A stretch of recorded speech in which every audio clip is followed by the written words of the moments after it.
Boa tarde novamente. Vamos iniciar então mais uma das nossas aulas. Hoje vai ser o último conteúdo que a gente vai falar de produtos financeiros, certo? A partir da próxima aula a gente vai falar sobre relacionamento com o cliente. Já vou antecipando que na próxima semana não teremos aula, tá? É feriado, então na próxima semana a gente está dispensado. Tem mais uma pessoa que entrou aqui agora. Fechou. Vamos lá. Na aula passada, o Paulo ministrou a aula de renda variável, certo? Então, toda a parte de ações, funcionamento, tributação, previdência complementar também o Paulo falou na semana passada. Hoje a gente vai falar de fundos de investimento, certo? Última aula que a gente vai fazer sobre produtos do mercado financeiro. No final da aula, eu vou dar uma ideia para vocês de como está o andamento do nosso curso. E também a gente já poderia, talvez, marcar não na reunião, na aula agora, na gravação, na chamada, mas posteriormente a data da nossa avaliação do curso, certo? Dessa cadeira aqui dentro da Lica. Qualquer dúvida que vocês tiverem, podem abrir o microfone, tá? E me interrompam, não tem problema. Bom, de antemão peço perdão sobre essa imagem aqui embaixo, era para estar numa resolução um pouco melhor, realmente não sei o que aconteceu, mas acho que dá para enxergar bem o que está escrito aqui. Vamos lá, fundos de investimentos. O fundo de investimento é uma estrutura coletiva de aplicação de recursos organizada como um condomínio especial, cujo objetivo é investir em ativos financeiros, bens e direitos, conforme as regras definidas para cada tipo de fundo. Tá? Todos os exemplos que eu dei nas outras aulas, vou dar aqui de novo. Pensem, por exemplo, que vocês estão abrindo o aplicativo do banco de vocês vão na parte de investimento, e vocês se deparam com vários produtos de investimento. Se deparam com CDB, LCI, LCA, todos os produtos que a gente viu anteriormente, tem acesso ao home broker para comprar e vender ações. Na parte de investimentos do banco de vocês também vai ter um produto de fundos de investimento, tá? Coloquei aqui embaixo essa imagem que diz respeito ao fluxo e como funciona essa transição do dinheiro entre quem investe até o retorno da rentabilidade que a pessoa que está investindo quer, tá? Quando a gente fala de fundo de investimento, a primeira coisa que vocês precisam pensar é que é um investimento coletivo, tá? Por que está escrito aqui em cima, forma organizado como um condomínio especial? Pense literalmente como um condomínio. As pessoas estão morando ali dentro das suas casas e elas pagam um aluguel para o síndico, que seja, ou para o responsável, pelo gestor do condomínio. Todas as pessoas, elas pegam o dinheiro delas e pagam esse dinheiro para o gestor. O gestor, ele vai usar esse dinheiro para fazer melhorias no condomínio das pessoas. Isso tem impacto direto na qualidade de vida dessas pessoas. No fundo de investimento, a gente pode pensar da mesma forma, tá? Por quê? Aqui está a figura do investidor, tá? Aqui tem uma figura única, uma figura singular de investidor, mas pensem que são vários investidores, que é assim que funciona o fundo de investimento. Então, tem investidor aqui, tem outro investidor aqui do lado, são vários investidores que querem colocar o dinheiro dentro de um fundo de investimento, certo? Por isso que é um investimento coletivo. Os investidores, eles vão colocar o dinheiro deles dentro do fundo de investimento, certo? Vão fazer esse aporte, ou seja, a compra do quê? Compra de cotas, tá? Que eu vou explicar mais para frente o que que significa. Os investidores fazem a compra de cotas para participar do fundo de investimento e dentro desse fundo de investimento existe uma pessoa, existe um gestor do fundo de investimento, tá? Tem uma pessoa certificada, inclusive com certificações da Ambima, que a gente viu nas aulas passadas, algumas delas têm direito às pessoas virarem gestoras de investimento. É uma carreira, uma pessoa que trabalha muito, certo? Mas compensa com o salário. O gestor de fundo de investimento, dependendo dos seus resultados, lógico, ganha facilmente 50, 60 mil reais por mês. Então, aqui dentro do fundo de investimento, existe uma pessoa que ela trabalha pegando o dinheiro dos investidores e aplicando em investimentos, tá? Em ativos. O que que isso significa? Esse aqui é o fluxo, certo? Aqui está o dinheiro, entra dentro do fundo, a pessoa pega esse dinheiro e utiliza esses recursos para outros investimentos, certo?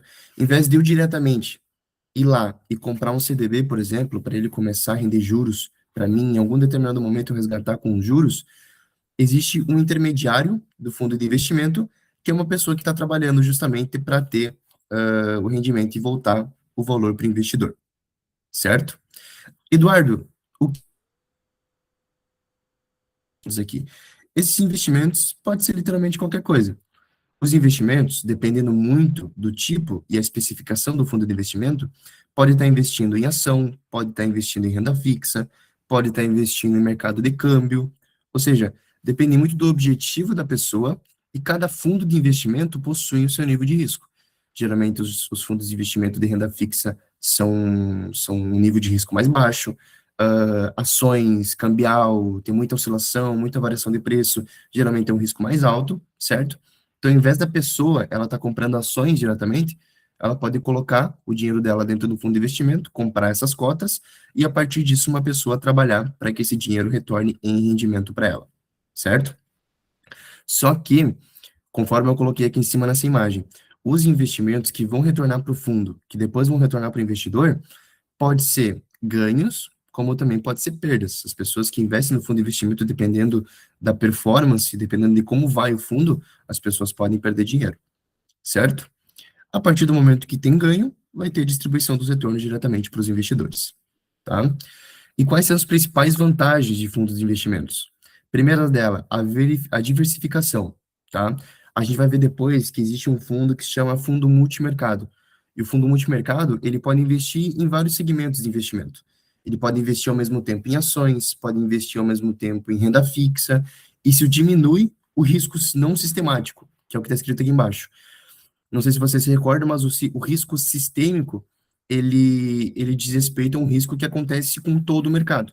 Então, quando acontece um risco sistêmico, acontece com todos os tipos de investimento.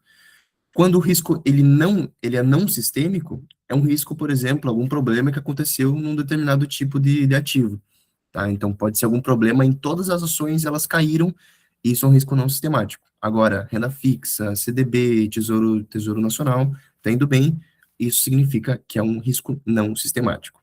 Por isso que os fundos de investimento, eles diminuem esse risco não sistemático justamente pela diversificação que tem na hora de fazer o investimento, certo? Outra vantagem é que possuem maior liquidez. Liquidez, relembrando para vocês, é a facilidade de transformar um ativo em dinheiro, certo? Justamente essa rentabilidade que volta para o investidor no final das contas. E existem classe de cotas, tá? Aqui embaixo, quando o investidor ele faz a compra de uma cota de fundo de investimento, justamente esse dinheiro que ele está aportando se chama cota. Ele vai receber uma cota, certo? E todo o regulamento do fundo, ele pode estabelecer diferentes classes de cotas, com direitos e deveres próprios, exigindo a segregação patrimonial de dinheiro de cada classe, e todas devem pertencer à mesma categoria do fundo e não podem alterar o regime tributário. O que significa essa categoria do fundo de investimento? A categoria do fundo, vocês podem pensar justamente no que o fundo está investindo, tá? Quando eu abro o aplicativo do banco e vou na parte de fundo de investimento, vai estar escrito fundo de investimento cambial, fundo de investimento em ações, fundo de investimento em renda fixa. É justamente essa categoria do fundo. E tem que estar extremamente explícito o que aquele fundo de investimento está investindo, tá? Então, não pode ter nenhum tipo de confusão quanto a isso. Aqui está a figura de fundo de investimento, a categoria que eu acabei de comentar com vocês, e ele pode emitir dois tipos de cotas, tá? Aqui está a emissão da cota e pode ser de diferentes classes, certo? Essas classes, elas podem ser tanto aberta como fechada, ok? Que eu vou explicar no próximo slide com detalhes. Ou o fundo de investimento pode emitir cota de classe única, tá? Ou aberta ou fechada. E dentro dessa classe única, sendo aberta ou fechada, existem subclasses. Essas classes você pode pensar como condição de resgate, principalmente. A gente vai ver no próximo slide agora que classes abertas, elas podem ser resgatadas a qualquer momento, certo? Fui lá, comprei uma parte, comprei uma cota do fundo de investimento, a cota que eu tenho, se ela é aberta, eu posso resgatar o meu dinheiro a qualquer momento, certo? Porém, quando uma classe ela é fechada, o resgate ele vai acontecer somente no final, na liquidação, na data de vencimento do título, certo? Ou quando a pessoa vender essa cota para outra pessoa. Isso também pode acontecer. Aproveitando esse gancho da venda de cota, a cota do fundo aberto, ela não pode ser objeto de cessão ou transferências, exceto em alguns casos, ok? Então, eu não posso fazer essa venda da cota de fundo de investimento de classe aberta, justamente porque ela pode ser resgatada a qualquer momento. Porém, as cotas de fundo fechado e os seus direitos sobre inscrição, o direito que eu tenho de ter comprado essa cota, elas podem ser transferidas para outras pessoas, né, compensando essa regra de que não pode ser resgatada a qualquer momento, certo? Comprei uma cota de fundo de investimento. Não estou gostando muito dos resultados e ela é classe fechada. A única alternativa que eu tenho é justamente vender a cota ou esperar ela vencer, certo? Vocês lembram que nos títulos de Tesouro Nacional, por exemplo, tinha o Tesouro Selic 2031. 2031 seria a data de vencimento daquele título e no fundo de investimento funciona da mesma forma também. Coloquei essa observação aqui que caso o regulamento ele limite a responsabilidade dos cotistas, cotistas ou investidor, tá? Ao valor por ele subscrito, ou seja, o aporte, a minha compra que eu estou fazendo, a denominação da classe deve ser acrescido o sufixo, ou seja, o termo responsabilidade limitada. O que que isso significa? Por exemplo, se eu aportei R$ 200 para comprar a cota de fundo de investimento, apliquei os meus 200. Se o fundo de investimento for de responsabilidade limitada, o máximo que eu vou perder na performance desse fundo de investimento é os meus R$ 200, certo? Porém, se a responsabilidade ela é ilimitada, se eu aportei 200, eu posso em algum momento estar perdendo mais do que eu realmente investi, certo? É muito difícil isso acontecer. Realmente a pessoa ela investiu R$ 200 e perdeu os R$ 200 por conta de alguma performance de um fundo, certo? O gestor ele tem que ser muito ruim ou tá acontecendo alguma coisa muito, muito gritante dentro do mercado para justamente perder 100% do valor que foi aportado, certo? Existem esses dois termos, eu vou passar rapidamente para vocês, em relação ao preço do fundo, da cota do fundo de investimento. Alguns slides atrás eu coloquei aqui que o valor da cota, ou seja, o valor que eu aporto, posso comprar mais de uma cota, né? Quanto mais cotas eu tiver e quanto melhor o fundo for, na questão dos seus resultados de investimento, mais eu vou estar recebendo, certo? O valor da cota, ele é calculado através do patrimônio líquido da classe, certo? Dividido pelo número de cotas da classe. Isso que vocês não precisam decorar, tá? Não vai ser cobrado para vocês, mas só por uma questão de curiosidade. E também pega muito na questão desses dois termos aqui que eu vou falar para vocês. Existe a marcação a mercado e a marcação na curva, tá? A marcação a mercado, ela também é chamada de apressamento ou precificação, certo? E significa atualizar o preço do ativo, ou seja, a cota, certo? O que que isso significa? Eu tenho um fundo de investimento, eu tenho uma cota do fundo de investimento e eu quero fazer o resgate dessa minha cota. Eu quero que tenha o dinheiro de volta na minha conta. Se ela é uma cota de classe aberta, eu posso fazer o resgate a qualquer momento, beleza? Porém, se eu estar resgatando essa cota que eu tenho e transformar ela em dinheiro e voltar na minha conta corrente, se eu não esperar até o final da data de vencimento desse fundo, eu vou estar sujeito a oscilações do mercado. Então, por exemplo, eu posso ter comprado o meu ativo do ter a rentabilidade do meu fundo, vamos dizer que eu poderia ter ganho R$ 1.000, certo? Eu poderia ter ganho R$ 1.000, ou seja, R$ 800 de rendimento dentro do meu fundo. Porém, se eu resgatar esse valor antes, obviamente eu não vou ter esses R$ 1.000, certo? E, na maioria das vezes, eu ainda vou ter um valor menor de rendimento de acordo com a proporção que eu deixei o meu dinheiro investido, tá? Ou seja, se eu tirar o meu dinheiro antes da data de vencimento, na grande maioria das vezes eu vou estar perdendo dinheiro, certo? Ou às vezes também pode acontecer, que nem eu já falei com vocês nas últimas aulas, a pessoa pode aproveitar uma oportunidade de mercado, que o dinheiro ele pode realmente, o dinheiro não, a cota ele pode estar valendo muito menos no futuro, fazer o resgate hoje e eu estar realmente ganhando dinheiro, mas eu só não estaria perdendo mais dinheiro, certo?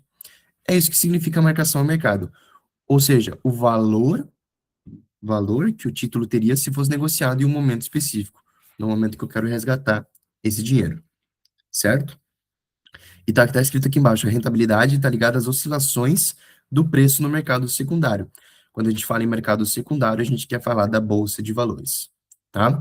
E atualização, quando o mercado fecha, é diário, tá? É diariamente que acontece esse apressamento, essa precificação. Diferentemente da marcação na curva, que ela é utilizada quando o título é mantido na carteira até o vencimento, tá? Ou seja, a rentabilidade que eu vou ter lá no final é justamente o que foi prometido na compra da minha cota do fundo de investimento, certo?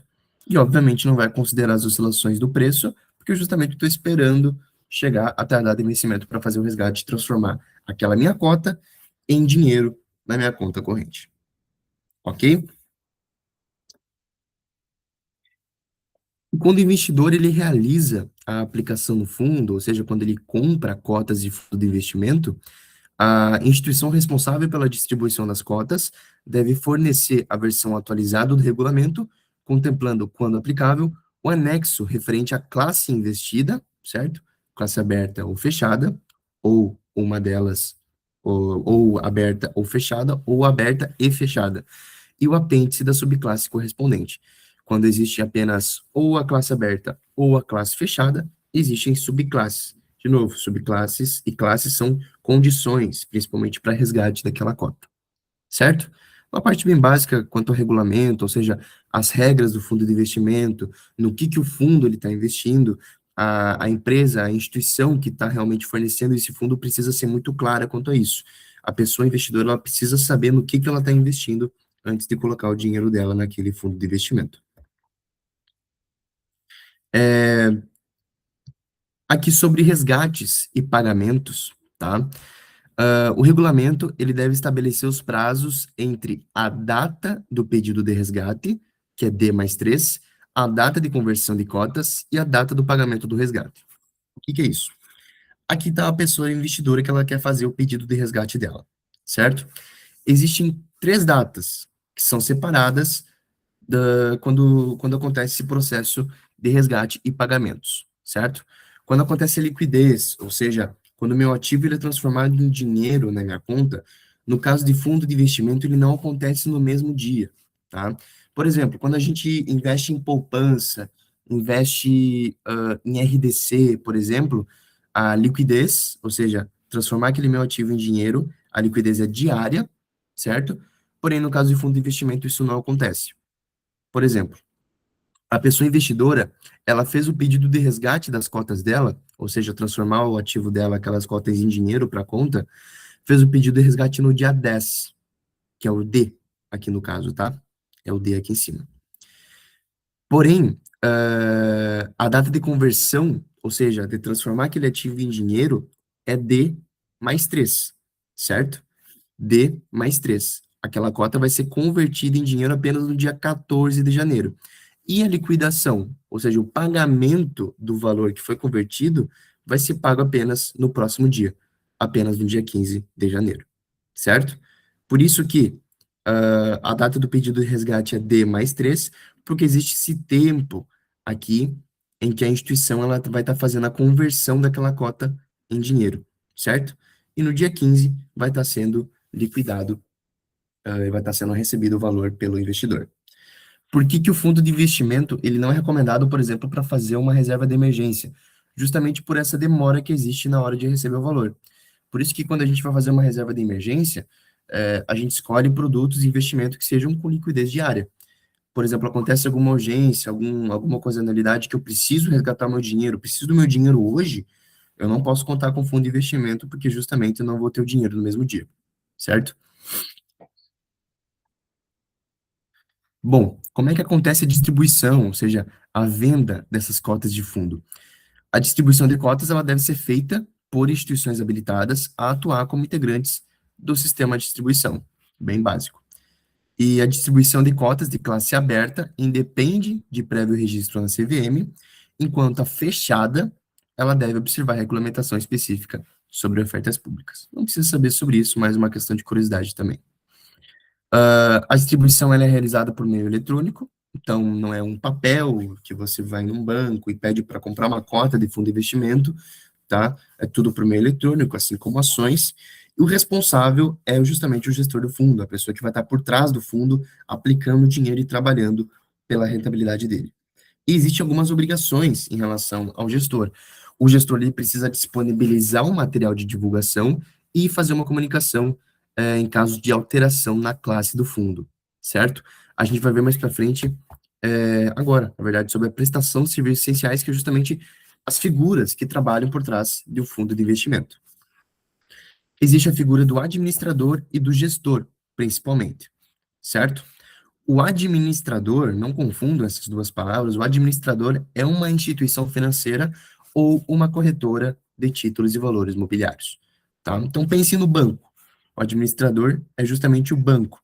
E o banco que vai fazer a contratação em nome do fundo dos serviços de tesouraria, controle e processamento de ativos, certo? Vamos dizer que o administrador vai fazer toda a parte burocrática e de porta de entrada para as pessoas comprarem um fundo de investimento, certo? Vocês entrando no aplicativo do banco de vocês e procurando fundos de investimento, o banco mesmo é justamente o administrador que a gente está comentando aqui embaixo, tá? Essas outras informações aqui não precisam saber, mas também é uma questão de curiosidade, que vocês precisam saber que o administrador é a instituição financeira ou a corretora de títulos e valores imobiliários. Enquanto o gestor, essa figura aqui é muito importante, ele contrata, em nome do fundo, serviços ligados à intermediação, distribuição, consultoria, classificação de risco, formador de mercado e cogestão, tá? E, além do mais, essa aqui é a principal função do gestor. Ele negocia os ativos conforme a política de investimentos, comprando nas aplicações e vendendo nos resgates. O que isso significa? A partir do momento que uma pessoa, eu, investidor, eu quero investir no fundo de investimento, estou comprando minha cota, tá? Estou comprando minha cota do fundo de investimento, e a partir desse momento, quando entra meu dinheiro para o gestor lá no fundo, ele vai estar aplicando esse valor nos ativos. Esses ativos é conforme a política de investimentos. Pode ser em ações, pode ser em renda fixa, pode ser qualquer coisa. Porém, quando eu quero o resgate do meu fundo, o gestor ele não pode estar segurando aquele ativo com ele, porque justamente o fundo de investimento estaria não sendo rentável. Por isso que quando eu faço solicitação de resgate, o gestor ele vai vender o ativo, tá, certo? Que eu comprei na cota, e justamente esse ativo vai ser transformado em dinheiro e vai cair na minha conta corrente, com aquele prazo de tempo que eu já mostrei para vocês, certo? Por isso que quando a gente compra, faz um aporte de cotas, ele compra os ativos, o gestor, e quando resgata, ele está vendendo esses ativos. Quando ele faz a venda, ele pega justamente os rendimentos que o ativo teve, juntamente com o valor de aporte que eu fiz. Por isso que quando qualquer investimento acontece isso, quando eu faço o pedido de resgate, vai ser pago para mim o valor que eu investi, mais os rendimentos. E lógico, dependendo do fundo, dependendo do investimento, vai estar rendendo mais ou vai estar rendendo menos, certo? Bom, essa aqui é a figura do gestor. Vocês podem pensar justamente nessa parte da negociação dos ativos para a performance do fundo de investimento. Existe a remuneração para o gestor e para o administrador, tá? Existem algumas taxas, sendo bem objetivo. Tem a taxa de administração, tá? Que é justamente a administração, o cuidado que a instituição financeira e o gestor estão fazendo com o nosso dinheiro, tá? Porque quando eu faço uma aplicação em um CDB, em um tesouro, o risco é só meu. Agora, quando eu boto o meu dinheiro no fundo de investimento, o risco ele é compartilhado entre as figuras, entre os elementos, certo? Então, o risco é compartilhado comigo, com o administrador, com o gestor e as pessoas que cuidam daquele fundo de investimento. Toda taxa, seja de administração ou as próximas que a gente vai ver, quando ela tem um aumento, todo aumento de taxa ele precisa ser debatido em assembleia, certo? Quando eu compro uma cota do fundo de investimento, eu tenho direito a voto, eu tenho direito a participar da assembleia justamente para tomar rumo, ajudar a tomar rumo naquele fundo de investimento e nas suas decisões. Então, quando existe uma proposta de aumentar a taxa de administração, aumentar a taxa de ingresso, precisa ser aprovado em assembleia, justamente para ter esse aumento de taxa, correto? Porém, essa taxa de administração, taxa de ingresso, quando existe essa proposta de aumentar essas taxas, geralmente ela faz sentido e realmente precisa ser feito para a continuidade do fundo de investimento. Porém, quando existe alguma redução de alguma taxa, alguma coisa nesse sentido, não precisa de assembleia, porque não precisa ser votado. Está reduzindo uma taxa, ninguém vai reclamar, tudo bem, não precisa de aprovação em assembleia, certo? Então, sobre a taxa de administração, pensem nessa questão do cuidado, da administração do dinheiro que eu estou investindo no fundo, e o risco é dividido entre as figuras, e a taxa de ingresso é a taxa de corretagem, tá? É cobrado justamente no momento que eu vou estar fazendo a aplicação do meu dinheiro para comprar as cotas, tá? Tem a taxa de performance, tá? Quando eu falei em performance para vocês nos slides anteriores, eu estava querendo dizer justamente aos resultados que aquele fundo de investimento está tendo, tá? Porém, quando é cobrado taxa de performance, é apenas para fundo de investimento que existe algum índice de referência, tá? Lembra nas aulas passadas que eu falei para vocês sobre índice de referência, os benchmarks, ou seja, taxa Selic, CDI, IPCA, enfim, qualquer índice de referência dentro de um fundo de investimento, ele pode cobrar a taxa de performance, tá? Por exemplo, eu tenho um fundo de investimento que ele é atrelado à Selic, certo? E esse fundo de investimento, ele teve um rendimento que ele foi bem maior do que a Selic, foi 100% maior do que a Selic. A partir do momento que o meu rendimento do fundo de investimento ele foi maior do que o prometido, maior do que o 100% aqui, vai ser cobrado taxa de performance, certo? Porque aquele fundo de investimento ele está tendo bons resultados, está tendo bom rendimento e foi um rendimento que realmente foi acima do esperado. Lembrando sempre que toda taxa que é cobrada do investidor precisa estar descrito no regulamento do fundo, certo? Então, não são todos os fundos de investimento que possuem taxa de performance, apenas aqueles que são vinculados ao índice de referência e quando eles ultrapassam os 100%. Meu fundo de investimento está rendendo o IPCA. Se o meu fundo de investimento rendeu 120% de IPCA, por exemplo, vai ser cobrada a taxa de performance. Porém, essa porcentagem de que vai ser cobrada tem que estar definida dentro do regulamento, ou seja, dentro das regras do fundo de investimento. E a taxa de saída é o valor que é cobrado do investidor e incorporado ao patrimônio da classe no momento do resgate das cotas. Então, eu tenho que pagar para entrar e tenho que pagar para sair também. Basicamente isso.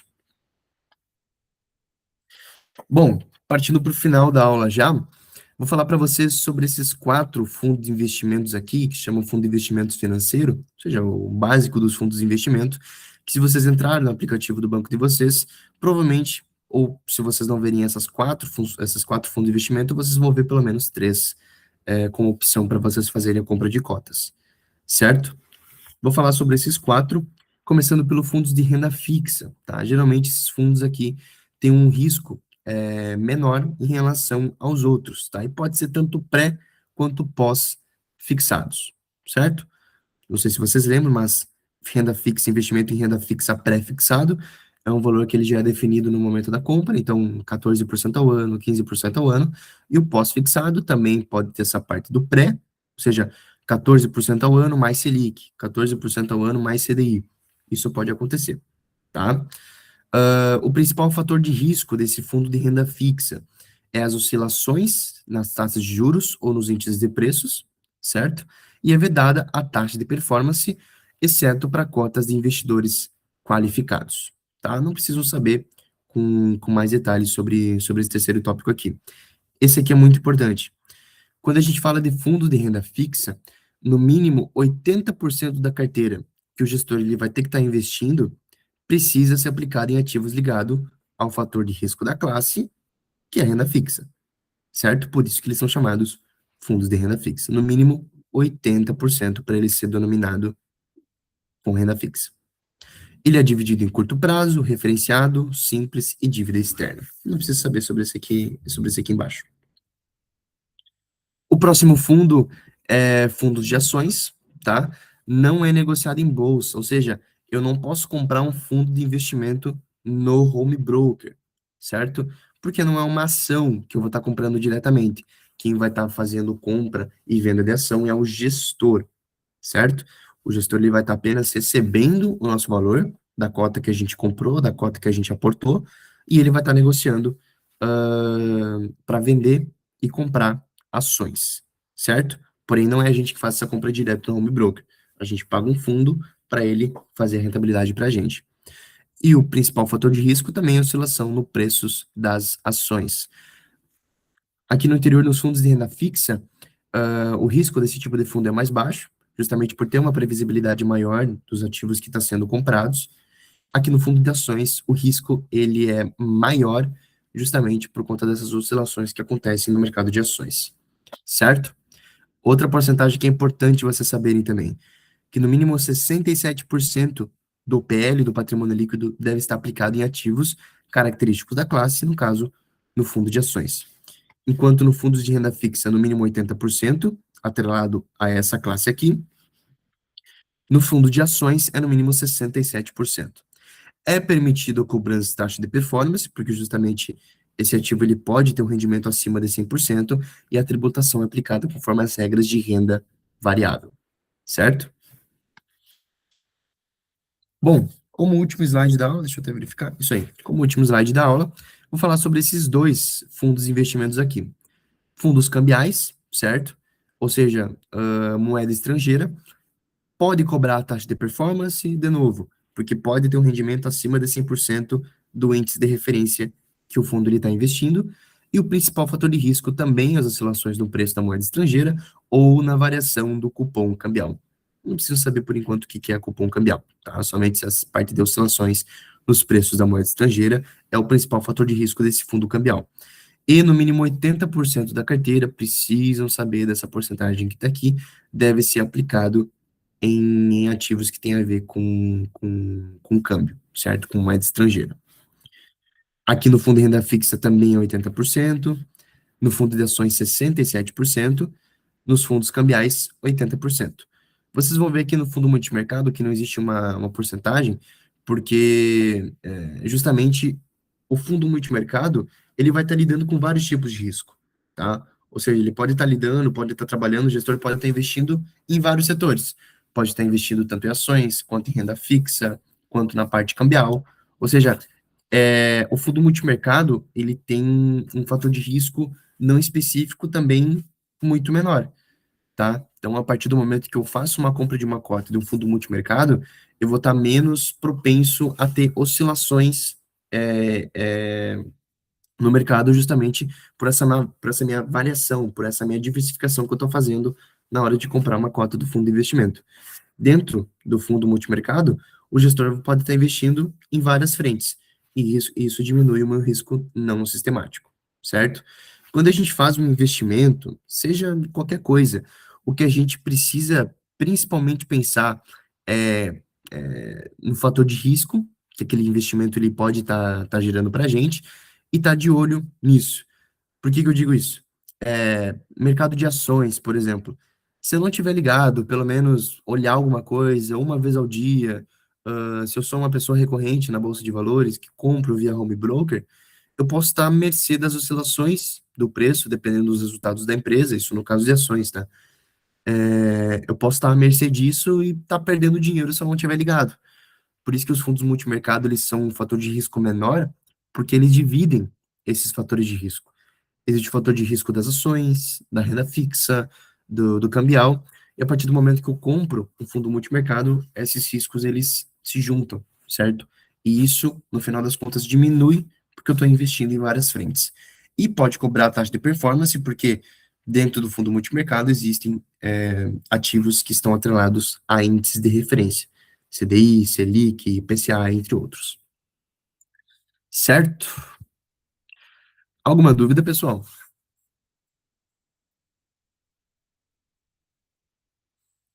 Bom, queria falar para vocês em que pé estamos em relação às aulas.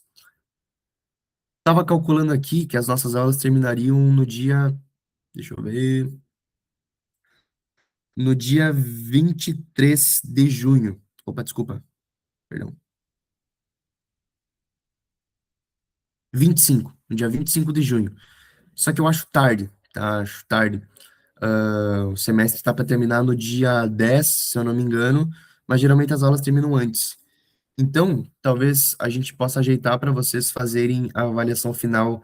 Queria fazer num sábado, tá? Para fazer presencialmente com vocês, talvez no dia 20 ou no dia 27, certo?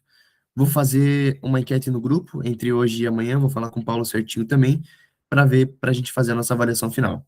Lembrando que todas os resumos das aulas que a gente está fazendo, eu estou colocando, o Paulo está colocando lá na pasta do Drive que ele mandou ontem, e se a gente não fechar todo o conteúdo que eu tinha programado, também não tem problema. Aí a avaliação final, ela termina justamente na última aula que a gente fizer, certo? Pessoal, qualquer dúvida que vocês tiverem, podem me chamar ali no WhatsApp, podem chamar o Paulo, não tem problema, que a gente fica à disposição de vocês. Fechou? Para a gravação aqui.